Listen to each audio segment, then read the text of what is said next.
to Trusty Chords, the podcast which aims to celebrate music and those that create it. There's a lot of bands out there who manage to craft music that is as emotional as it is poignant, but I feel there are few who get quite the same reaction to their work that Melbourne slowly does.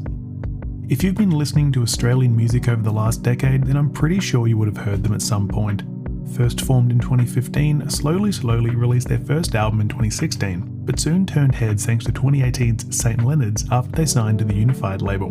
2020's Race Car Blues hit number 7 on the Aussie charts, and 2022's Daisy Chain increased that by 2.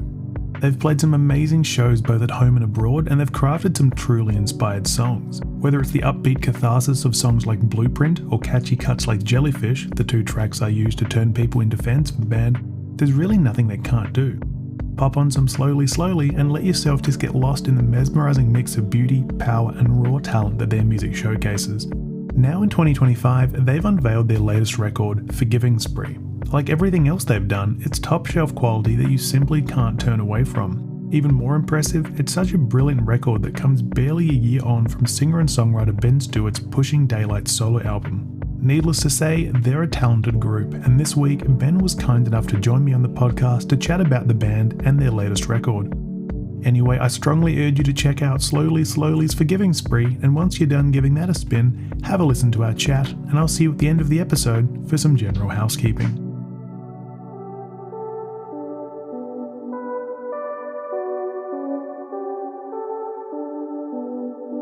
Ben Stewart, thank you very much for joining this episode of Trusty Chords. Hello. How are we? We are doing well. But I guess before I talk more about myself, because that's apparently what this podcast is, that's a terrible intro. For those who don't recognize your name, could you give me a quick few words on who you are and why we're chatting today? So I play in a band called Slowly from Melbourne, Australia, and we have a new record out called Forgiving Spree. And so I'm here on the Trusty Chords podcast to spruik and sell myself silly. I'm ready. Amazing. We are all about spruiking on the podcast. And incidentally, this is the first podcast I'm actually recording this year and the first one that's arriving this year. And it's also a bit weird because not 2 minutes ago, we were having a chat for a different interview I'm putting out soon. So there may be some overlap in what we've chatted about this morning, but I'm going to shift focus to something we haven't talked about, because what I love to do at the start of these podcasts is go back in time to where a love of music first formed. So for you, Ben, do you have a recollection of your earliest memory of when music first resonated with you? Wow, there was a few. I think, my first memory ever was when I was moved by music. I remember being in the back seat in my car seat when I was very little, and my mum had a purple Holden Barina, and we had the Aladdin soundtrack, and that song "Whole New World," the duet from that record was playing, and I remember just welling up and being like sort of very moved by the melody. And sort of not, I don't think like at that age I would have understood the words or narrative of the song, but just the way that the melody worked, I remember just being obsessed and just having, like, oh my God, it was like a feeling of elation when, things bloomed in the song. And it was just like, it felt addictive. I just wanted to listen to it over and over. And then that has just sort of rippled through, all of primary school and high school, and the billions of, songs I fell in love with. But I had a cousin when I was younger, an older cousin, who showed me sort of heavier music as well. And I remember that being quite an awakening to sort of funnel all of my aggression. And so that was really important to that moment. My dad often had music playing around the house, and he was a huge fan of the Beatles and Harry Connick Jr. and Crash Test Dummies and Queen, and so the Bee Gees, like lots of sort of vast music taste from him from that era that informed a lot of stuff as well. So that's the sort of early awakenings that I can recall. I do have to say, I don't feel like the Crash Test Dummies get enough love. They are very big time, very underrated band. I mean, they are much more than just that one song. It's such an awkward song to say. But yeah, they're a wonderful band. Yeah, I loved I mean, like my dad loves that record with God Shuffled His Feet, which I Mhm. think is just such a brilliant and like humor with there's so much wry humor within that song. He says so much in saying so little. Something that I probably need to, take on board. I say so much to say so much, but he he yeah, the songwriting on that record and the sort of really cool 80s production. I actually just bought tickets for my dad for they're coming for an anniversary tour Yeah, here I to think it's Melbourne. their first tour since that album came out here, Yeah, actually. Yeah. it's crazy. Amazing. And it was also actually quite fascinating hearing you mention the Aladdin soundtrack because I was thinking just only yesterday, I basically grew up on like Sega Mega Drive games, which were like Disney adaptations. So I remember playing the Aladdin video game so much as a kid that whenever I listen, if I watch the movie these days, it like hearing the soundtrack almost feels like going from like a VHS copy to like a 4K HD copy. Like it just sounds wrong. It sounds too clean. Yeah, I So often find that as well. That it's so funny how much a slave and labor over, mixes and stuff, yeah, from our records, and then to think that for the listener, time can warp the way your ears hear things so much. And I just go, what, you know, as much as it's so important to us, it's just like, so what's the point? People are going to exactly. remember this so differently. Totally. You can be a huge perfectionist, but then you start realizing who is actually going to notice those small things. Like, is anyone going to realize, like, actually realize if I don't excise that one breath in at the start of a line, they probably won't care. I think Yeah, Muse basically made a career based on that. totally. If I can remember Tony Hawk's Pro Skater 2 like it was in 4K, and then I watch it now, I'm like, this is like pixelated blocks. Yeah, This I'm felt like I was like VR headset back in the day. It's so funny. amazing. Oh, well, I definitely feel like we should. I think we should stay on the call afterwards and talk about Tony Hawk 2 for hours on end. But when did a love of music for you actually transform into playing music? When did that sort of take off? Oh wow! So like when I was in primary school, I started playing drums, and I remember organizing and forming what I now sort of see as like was a band, but it was like I was like sort of grouped together two other people that played drums and so anyway we just and we carried all this equipment down from the music room and we would but yeah we didn't even have the concept of like rehearsing but it was like we and then we organized a performance at assembly which was like a medley of three weird songs one we'd learned in music class and another from the radio and it was just like yeah it's so funny looking back to think that I was like yeah no one had showed me or told me that it was a thing but it was like that's what I want to do and I was sort of like the maestro of the project and then moving into like high school I remember like going into year 7 we were shown that we had like a music room that could be used at lunchtime for practicing and so that was that I saw one of the year 12 bands perform at assembly. I think they were doing like a Good Charlotte cover or something. And they also did that song, The Holy Grail from the footy. Oh I yeah, don't know if hunters you and remember that song, collectors. Yeah. Hunters and Collectors. And so then that was it. Every lunchtime from year 7 to year 12 and all free periods, including all the classes I skipped, were just spent there. I just was consistently told off for making noise, consistently told off for um, moving equipment into different rooms and not returning it. And it was just, I don't recall a moment where I wasn't just completely obsessed. And then that just, you know, after year 12, I just, yeah, I think I was like sort of pressured into thinking about tertiary education when I probably should have just followed my nose and played in a band. That's what I wanted to do. But I sort of wrestled with that for a while and was back and forth between things. And, I was lucky to score so highly in like subjects like English and English lit because I loved writing.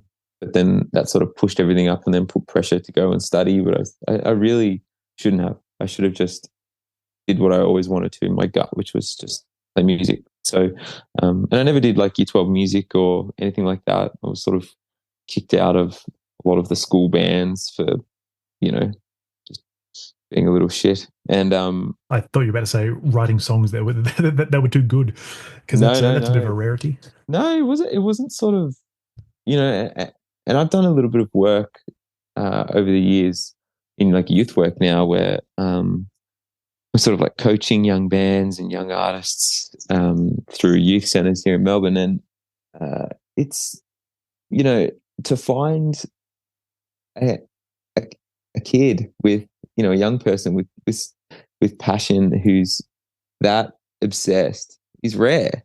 And I just Totally. think all of these teachers that I flew under the radar of being this like obsessed kid, and it was like it was very little funneling or information as to there's a career for this.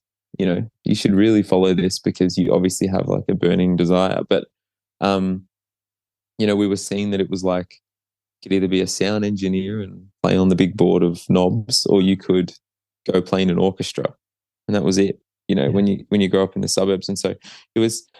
There is this whole just like industry, especially here in Melbourne. Like, you know, we're in the music capital, and like for high school education, not to see that as just like such a special thing to be in this place that, and all of these career paths. It was, I often am baffled, but I think it's, you know, it's not to anyone's fault. I mean, it's just that I often make it like a real focus to sort of, you know, go back and do things with young people, and try and relay that there is a path through this, like, you know, dark shadowy thing that is the music industry, and there's a way through if you really want it. Anyway, I'm on a tangent, but that's No, that's totally fair. This whole yeah. podcast is built on tangents. Great. So this year is actually a decade since Slowly first made its debut. So how did the band first actually come about? Wow. So I was sort of playing in bands as a drummer for years, and I guess this is becoming a little bit of a backseat driver, and just I knew what sort of music I wanted to make. Um, and just sort of was feeling frustrated by it. Looking back now, I realized it was to no one's fault other than my own, because I was just not really listening to that inner voice. And um, then when I moved into, I mean, I was always writing songs from when I was like 15, but I just never showed anyone because I always thought I'm a drummer and I'm sort of crap at everything else, you know. I think the sort of creative currency of songwriting and depth of lyric, and my obsession with like the narrative of a song and metaphor and stuff was just like not something that was ever mirrored back to me. I thought that I just wrote weird, you know. I thought that my autobiographical, metaphorical way of writing was just, you know, it wasn't something that, I don't know, was of any use to anyone. And then, so I just sort of sat on behind the kit, played drums for years, and then kept chipping away and always writing songs. And anyway, slowly came about as like more of like a recording project with my friend Alex, who played bass, and he also worked at a studio. And for doing a bunch of work around the studio, he was paid in free studio time. So he was like, "Who wants to record?"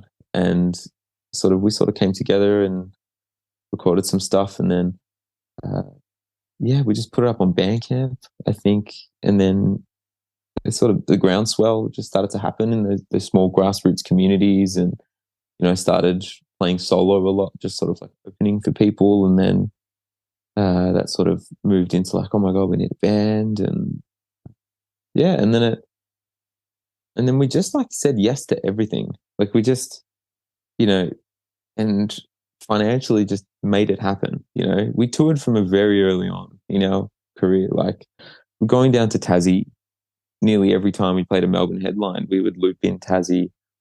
You know, we'd drive up to Sydney, play to 5 people at a free entry gig for $100. You know, lose so much money in the way, like, you know, have to pour money into merch production, like, you know, when you're just making nothing. And it's like, we just like, at no point ever was I like, is this a bad idea? Should I tap out? It just seemed like yes, the right thing to do. This Yeah. is the way forward. And so I sort of like attribute like this blind confidence or something. Or it wasn't even confidence because I was so insecure, but it was like, it's sort of like,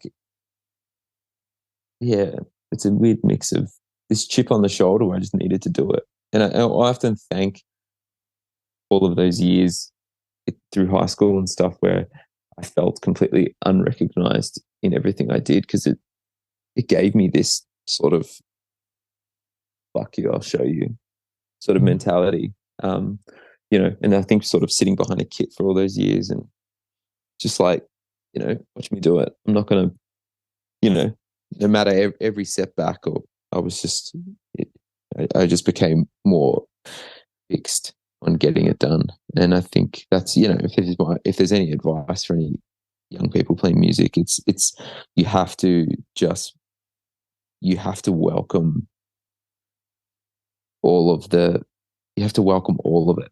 Like not only the successes, it's just like success means nothing. It is the footholds that help you climb up this mountain are all of your mistakes. You have to relish them. You have to see them as opportunities to grow and change and expand. And yeah, there's very little that success does. It's in all the mistakes. It's in all of that where you are made. It's easy to sing when you're winning, but picking yourself back up and keeping going is where musicians are made, I think. No, of course. I mean, I've seen so many amazing musicians just sort of like always see those wins, and it feels like they've never seen those sort of, the days that make you, like it Yeah. almost feels like you need to have that sort of grind to really shine, I guess. Which is, I don't know, I could probably be in a t-shirt in some capacity. Um, Now, I was actually thinking just this morning. I don't remember when I first actually heard slowly, but I want to say it's about 2017 or so, around the time that Aliens came out. But Ah, yes. I Yep. didn't see you guys until Splendor in 2019, and then Good Things a few months later. And that was when things really clicked for me. I started thinking, wow, I'm listening to this music a lot closer. I'm hearing everything with a lot more clarity. And it all snowballed from there. In fact, I think that my wife still gets PTSD from hearing Jellyfish, given how many times I played it back when it came out. But in the interest of actually asking a question here, I guess what really resonates with me is just how amazing your songwriting really feels. And I know that before you were sort of just like talking about your songwriting and how it felt a bit weird, but I mean, has your perception of your writing changed since then? Like, do you feel like you're a solid songwriter, or is it just something that everyone else seems to feel? I definitely have, you know, huge, long, deep bouts of imposter syndrome. Like I just, you know, um, but I think having written so many now, it is all I do, all I know, and so and as I said, it's like a way to process things for me and celebrate things now. As we move into sort of like writing music that's also quite celebratory and fun, like and built for the stage and stuff. It's like it's I don't know, weddings, funerals, and gigs. That's it. And so I don't know what else I do. So, but I don't know. Like there's times where I write something and I'm just it feels like someone like a lot of the time it feels like someone else did it. I think that's Mm. the only way that I can. Like sometimes you just handed things, and it's nice to take credit and you know, nice little stroke of the ego, and it kicks the can along. But um, often these things are kind of like the only way I can describe my writing process is a lot of it feels like filed away in my subconscious, and uh, for me, the reason I work so much, I need to kind of keep teasing at it for them to pop out. It doesn't. I'm not laboring over a line, from a song, trying to think of a clever way to do it. I'm not pulling words out and putting them back in, and it's not this jigsaw piece that I'm like. I often just write 50 shit songs, and then I have an aha moment where I'm gifted one, and I go, "There you go, there you are." So it's just like, I don't know. I don't know. It's if it wasn't so mysterious, I think everyone would do it because it's the funnest, most rewarding job in the world. Like, and Mm. it's it's lovely. So, but it is mysterious, and it's this thing that every artist in the world uh, struggles to communicate that feeling. It's what some people call God or whatever, but it's you just tap into this part of yourself, and it's like it's almost addictive drug. When you just feel like the authentic you just poured itself onto a page, and so keeps me coming back more than anything, that drug, as opposed to like external validation. But yeah, I guess I am a songwriter. You're having all these realizations on a on a Friday morning. Because I mean, I was going to say, because like that's the sort of thing where just listening through your music, like to hear you say that you write like 50 shit songs and then have like one gem sort of come out of it eventually. It's like it feels so amazing then that you've got all these amazing albums with Slowly, and then like last year you also had a solo album as well. It Mm. almost feels in a way like you're being a little bit greedy, sort of being like got all these ones for Slowly, like a few extras in there. But I mean, the solo record was brilliant. Like every year, I rank all of the albums I listen to that come out in a year. And out of the Ah, 450 albums I listened to last year, jeez. yours was ranked number 19 in my top 400 or top Oh my 450. gosh. Sorry. So it was Wow. such a brilliant record, and I'm very excited to see how the new Slowly album ranks in there as well. Oh, thank you. Which is actually a very what's the word, labored segue to actually sort of be talking about the new album a little bit, because the album is out today. Actually, we're recording this just before the podcast comes out, but it is such a wonderful record. But how does this album fit into the slowly discography for you? How do you view it in the grand scheme of the musical career so far? Where does it fit in?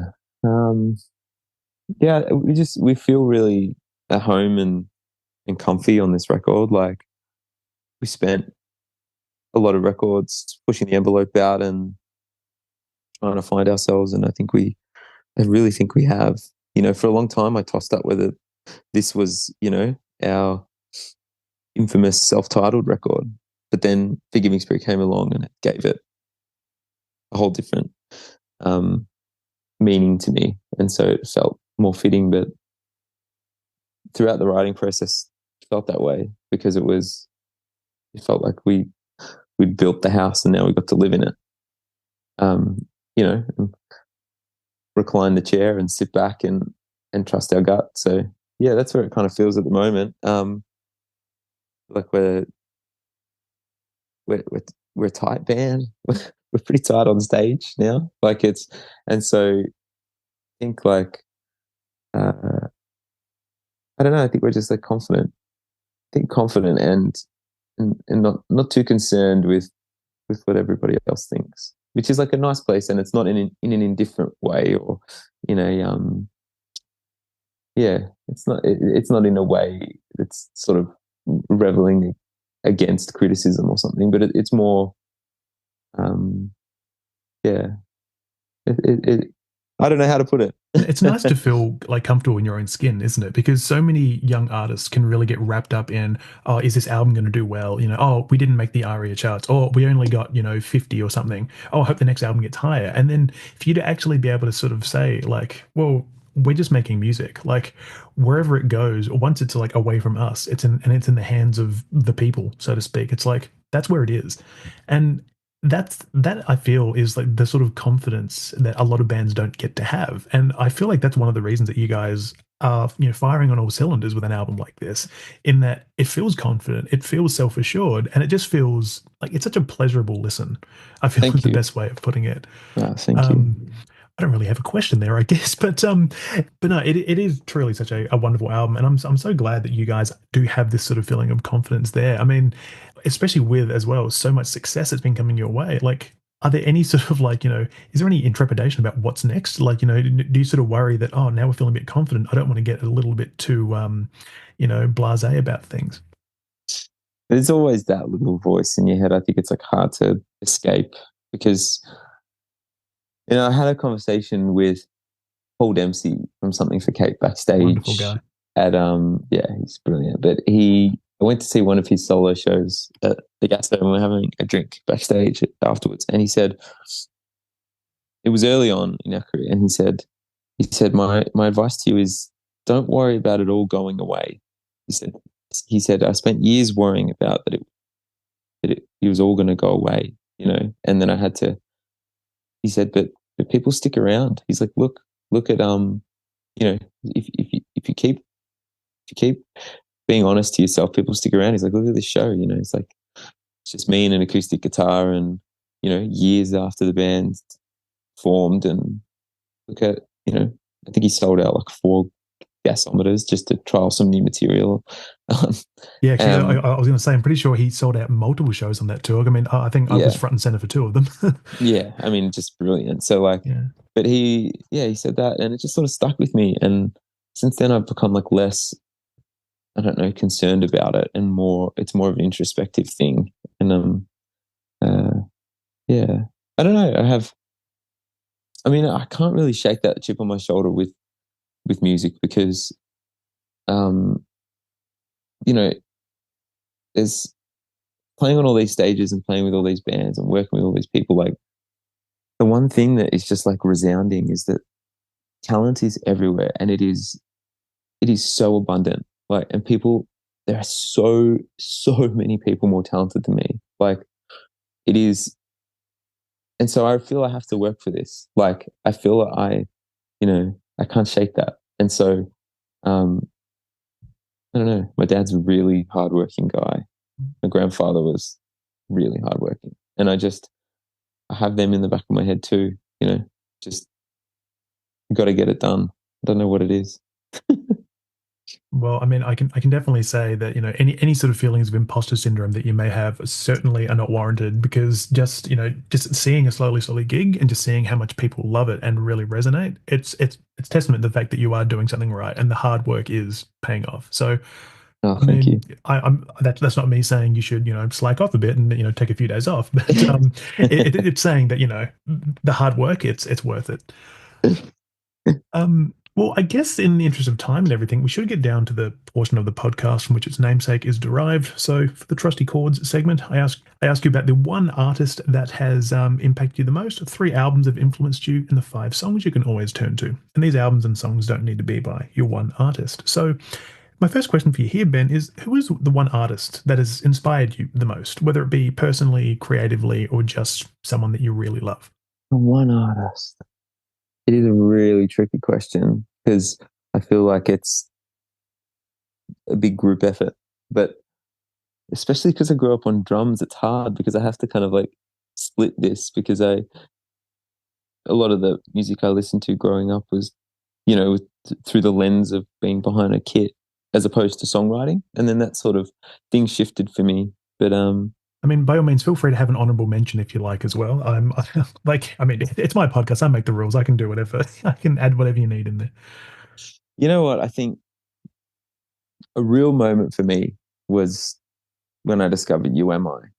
Like I think Tim Rogers, I just he if there was someone who just did whatever they wanted, you know, across, you know, in the same way his career has sort of bloomed into many different projects, and he's just, you know, he's an artist, and I think, you know, he, you know, self-proclaimed will say that he doesn't, you know, he's not a singer, and he hates singing, and like, you know, hates his voice, and he's you know, he's talked about the struggles with that. And I think when I first found UMI, like it wasn't about this, like, you know, even though they are like an insanely tight band, brilliant musicians, like, but it was about more than that. And it was about this energy that they had, and the way Tim carried himself, and the way he saw the world. It was like so unique. And I sort of, I think, grew up thinking about music like it was such a pursuit of excellence, as Yeah. opposed to it being like, how can you make something that is so tinged with your personality that no one else could write it? And yeah, he really changed me and changed the way that I viewed music. And so I'm forever thankful to Tim Rogers from UMI, because he showed me, I think, that it wasn't about how perfect something was, but it was about the heart in it. And so, I try and think about that a lot. And he's also just like such a virtuoso with language. And if I don't know if anybody listening has read his book, but you should. Um, you really should. And he's just his storytelling and the way that he paints with his words. I don't know. He has a way of being quite verbose with his language, but it never feeling, to me anyway, like overbearing. It's like he has like because some people sort of use language in songwriting. It's a bit self-congratulatory how they sort of, you know, using big words for the sake of it. You could have said the same thing simply and it probably would have had more impact. It's not that. It's not about taking language and making it as flowery as possible. I think it's just, yeah, he uses it in a way that's so unique to him. And I don't know, everything from it's not just the way that he uses language in a way that's elegant. It's the way that he often will use colloquialisms in his language as well, that and writing that make it feel like him. So yeah, he plays God in our song called God from Daisy Chain in the video clip, and to sort of meet him and work with him was something else. And I don't think I ever relayed how much he means to me, but hopefully he doesn't listen to this podcast and see the stalkerish perception of me. Well, I But mean, he's hoping I'll have him as a guest one day. But actually, just before Christmas, I had the chance to actually interview him once again. I interviewed him at Rocksteady Records in Melbourne, and like one thing I was pointing out, some of his lyrics, like how he uses the phrase lugubrious quite a lot. Like I feel that's such a Tim Rogers word. But I also had totally. the chance to say to him how. So I'm also a casual musician on the side, but one of my little projects, the name that I use, I actually took from a misheard lyric in a UMI song, and I Hey. told him about that, and he said, "Oh wow, I really like that. By the way, if I ever use it, feel free to sue me." And I'm like, that's such a Tim Rogersism. So Yeah. yeah, he's He such a just wonderful has musician and person. such humor, sort of like, just good-hearted self-deprecation and things that he's sort of imparted, and it just made me feel like I could make music. I don't know. He Mm. gave me license to, and he also, to have someone Australian as well as um uh, like a role model who was Aussie, because he before then, it's you're not listening to Triple J as a young, kid in primary school. A lot of the time you're just fed Backstreet Boys and Venga Boys and all the beautiful things I grew up with, which I definitely don't hate. But it's he was my discovery of like Australian music and the Australian music scene. And then Paul Dempsey came soon after. But it's like, yeah, just a brilliant writer. So my next question I then have for you is, what are the three albums that have impacted you the most? And I am now expecting them to be, what Sound as Ever, Hi-Fi Way, Hourly, Daily. But I mean, these could be albums that you're always throwing on or something that was integral to your musical evolution. Oh wow, there's probably, yeah. I think I'm gonna sort of dip into my early aggressive years, actually. So I think, I always love hearing about the early aggressive years because it always brings up so many gems, I find. well, I mean, one of my favorite bands of, yeah, they're eternal for me is Deftones. Like Oh, yes. and I love the way that Abe Cunningham drums. I love the way that Chino. I love just the rawness of his vocal, his melodic choices, and his, they are so him. Like there's a reason that he's instantly recognizable the moment he like breathes into a microphone. And I think, it's a divisive band because people hear it and they go, they fall either way. I don't think anybody's a casual Deftones listener. You're either like all in, I'm in the world, or you're out. And so, yeah, the way that he just painted lyrics, he often writes, from my understanding, like quite phonetically. So he'll, form phrases and language out of things that sound good coming out of his mouth. And it's not, he leans on the subconscious for writing. And so I often found like it really magical, the metaphors and scenes that he would paint in his music. And, you know, I think that Deftones for me were a band that I realized that language didn't need to make sense for you to feel something and for you to take away what you wanted. And so, you know, things are in pop music as you grow up are often like handed to you on a silver platter, and it's here comes the hook and here comes the meaning of the song. And I love that sort of songwriting too, because sometimes it's nice to just put it in people's faces and be very obvious. And there's definitely a place for that. But yeah, I didn't realize that world existed where you could be hidden.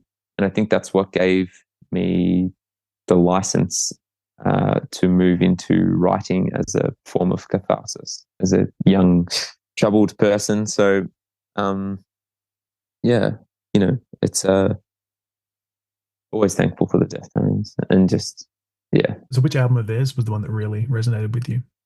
Oh, I mean, all of them, geez. But I mean, White Pony was just broke my brain because of the production and the mix of that record is just insane. Like, as a drummer, you listen to Digital Bath and you're just like, it just, oh my gosh. Yeah. So, he also has such like a recognizable snare tone. He uses that big brass tama and it's just like, such a crack. And so, yeah, Abe's drumming style, I mean, like Knife Party, Change in the House of Flies, like Beta Sierra, all of those songs I just like rinsed. But the album I go back to most, so that's an honorable mention, but Saturday Night Wrist, funnily enough, is just, and I know it's like a record that, like, it's not one that everyone usually goes to first, is it?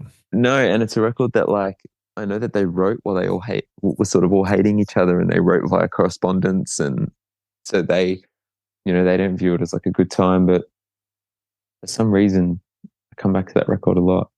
I love Self-Titled. So sort of, I don't know. There's plenty of records by then. Adrenaline was just like so raw in the early days. But yeah, I'd have to say probably Saturday Night Wrist is probably my favorite of theirs. Yeah. So we've got 3 albums here, but what are 2 other albums that you'd be able to pick from ones that have been integral to your musical evolution? I reckon Sam's Town by the Killers was probably very influential for me,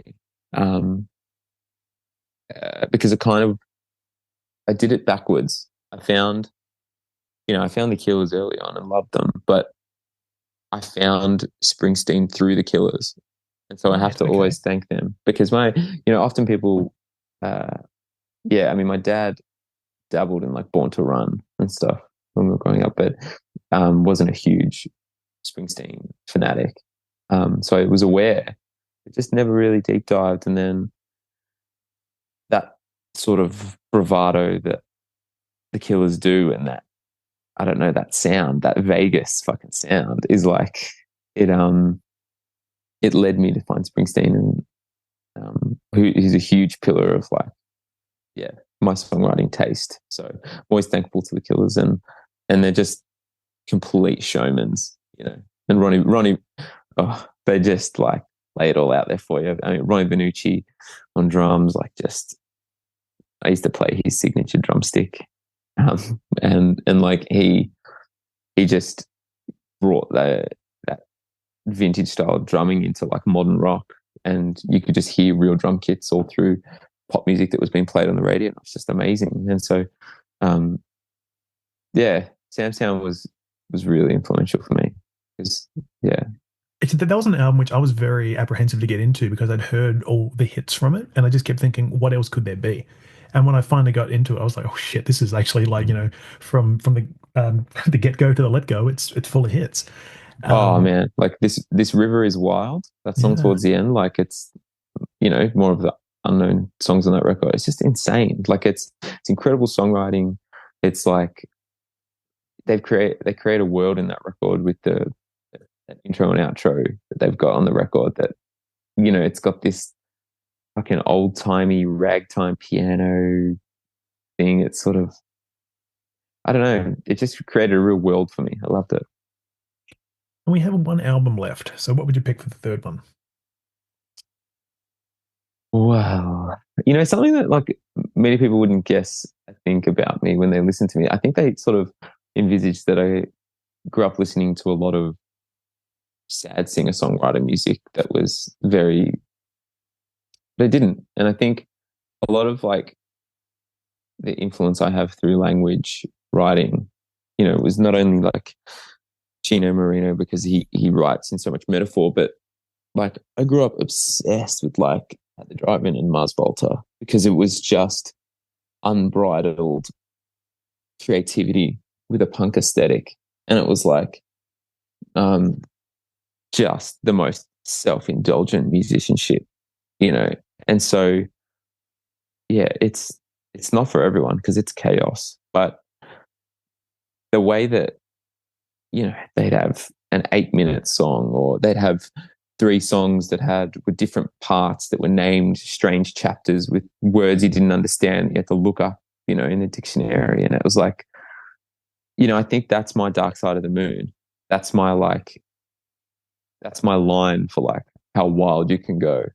And I think it pulled everything into a way that puts trust in the listener, because like that is, anybody from a label or whatever will tell you that that's just like fan repellent to make a song that's like impenetrable, that goes for this long, that's about something that you'll spend the rest of your life trying to understand. It's a concept album, it's a story album, it's connected to these 3 old songs from the other record. You know, it, but it works, and you have to put trust in your listener. And it's like, when I think about them, I think about that.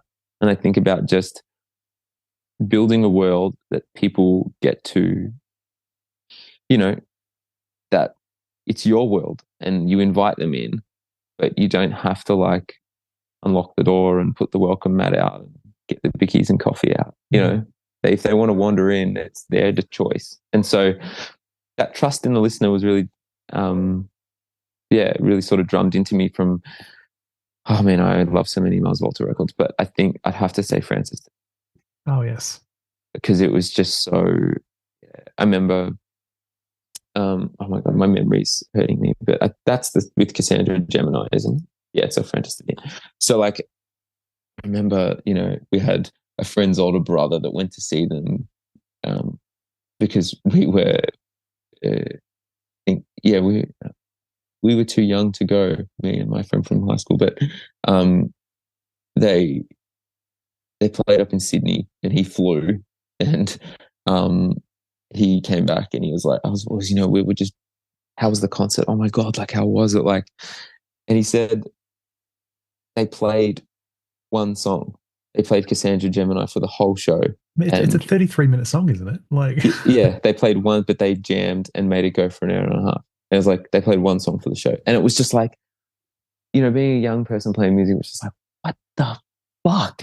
That is insanity. I love it. Like it was just, there are no rules, and Cedric is singing out of tune and he's fucking rolling around on the floor with a fan in between his mouth and the microphone. He's got the microphone cord wrapped around his neck and he's just channeling, every spirit under the sun and throwing himself into the drums. And it was just like, it just felt like the release that you needed as like a young person in that band. So, they just had, I don't want to say like an indifference for the listener, but it felt like that music would have been created whether it was for the public or not. And I think that's just like a really cool message.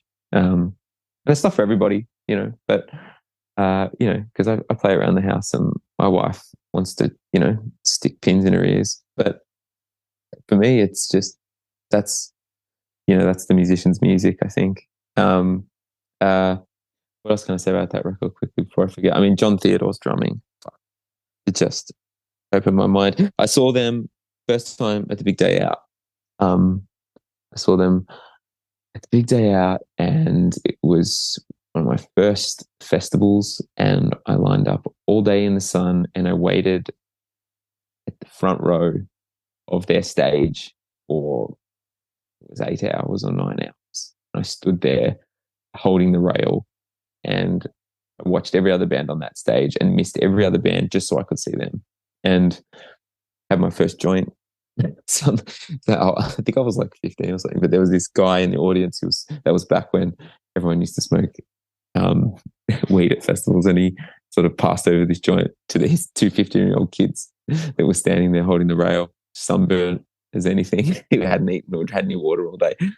Smoke this joint, watch them. Cedric walks out. They walk out to their national anthem, and then he throws the straight stand, microphone stand, up into the air. It's like it's silence. The audience is screaming, but no music has been played yet. Throws the mic stand up as high as he can.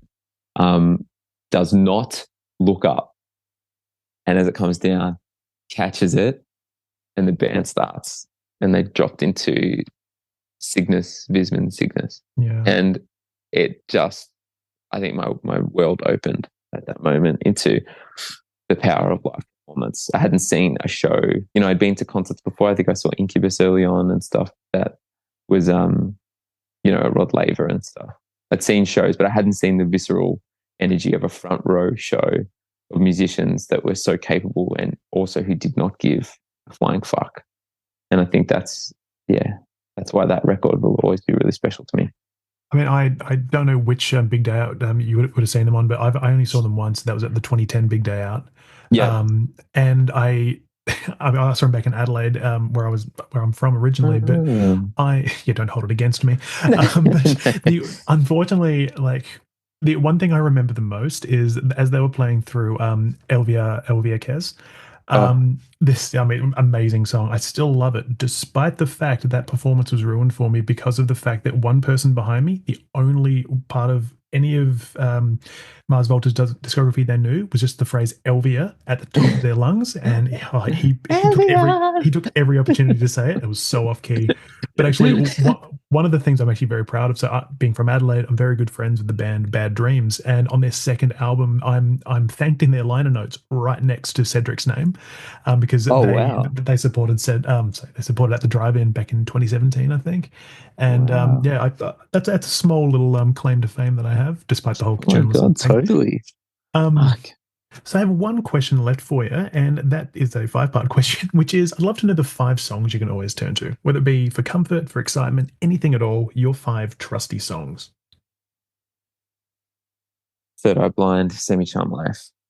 Yes, one of the best songs about crystal meth. Yeah, I mean, that song that's my reference song for mixing as well. Like, I don't mix music for production and stuff, though, just to check I'm on the right track. I listen to that because Eric Valentine produced and mixed that, and it's probably what I think is the greatest sounding recording of all time. So,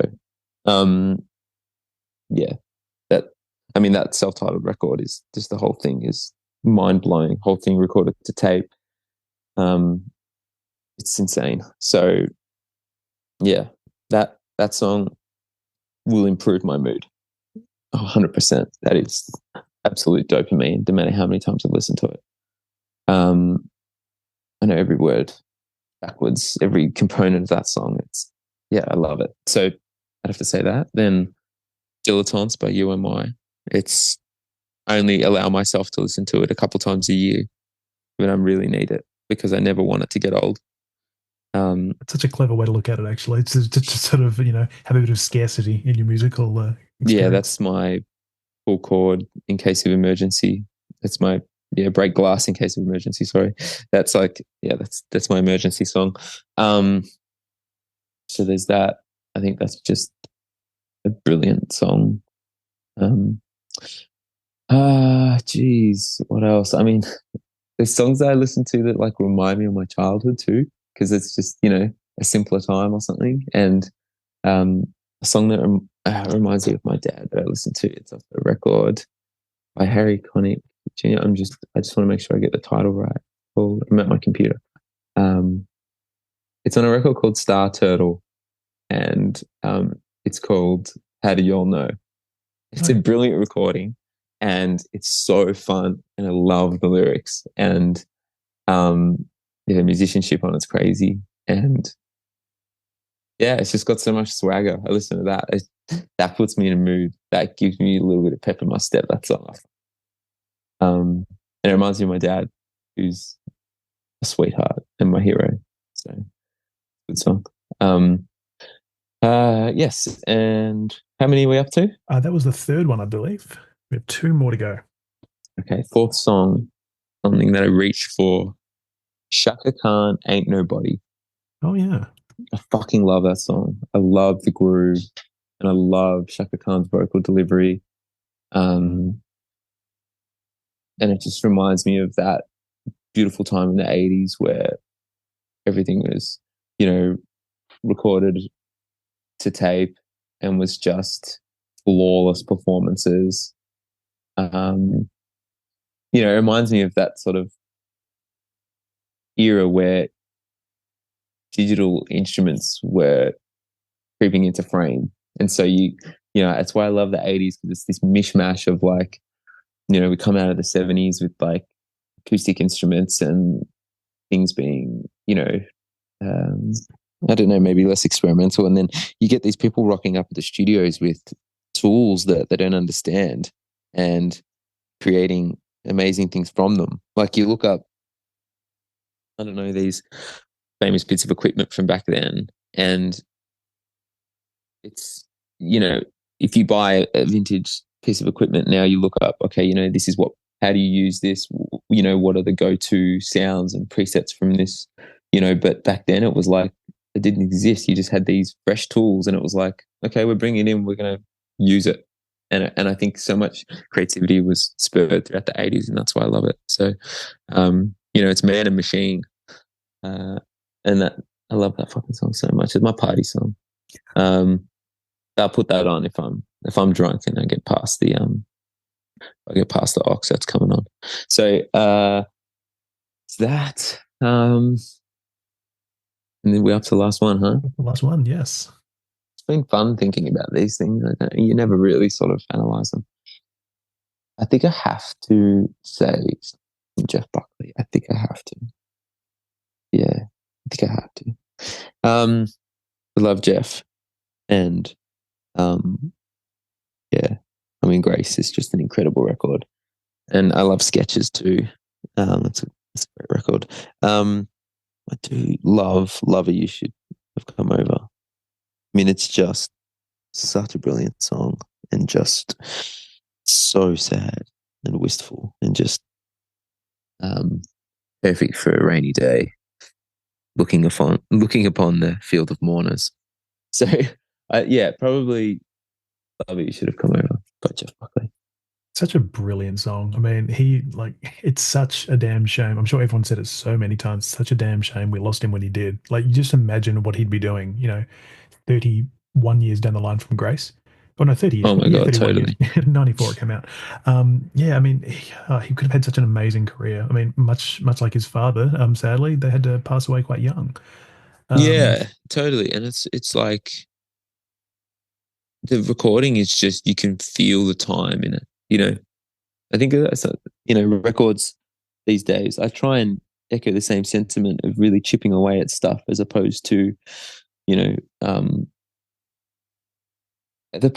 being a snapshot in time. I like chipping away at records. And from what I've read about Grace, it was just, he was a perfectionist. It was a long, long time of recording, and he really cared about it. And there's so much space in the record, and the musicianship's crazy, and like just each individual element is so labored that you can just to have the overall vision and then execute all of its components so effortlessly but perfect. It just blows my mind listening to that record. It's also just a great sounding record too. I don't know if anybody is into production and mixing. Like, the arrangements are crazy, but the mixing is just stunning. Like, the drums are so dynamic.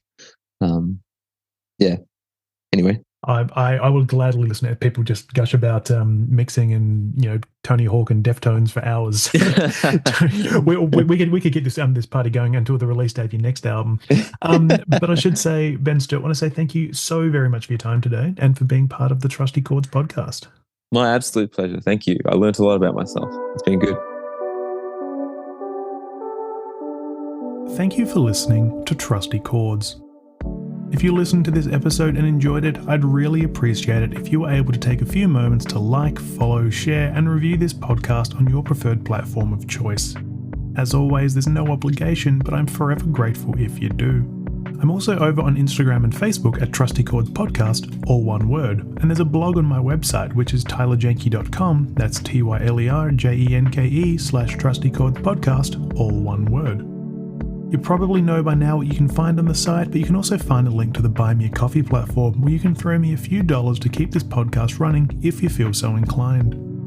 Lastly, I need to thank Ben Stewart for spending time with me this week for the podcast, and I also need to thank Gloria from the Network Music Group for helping organise this chat as well. But once again, thank you kindly for listening, and I hope to see you all again next week as I continue to celebrate music and those that create it.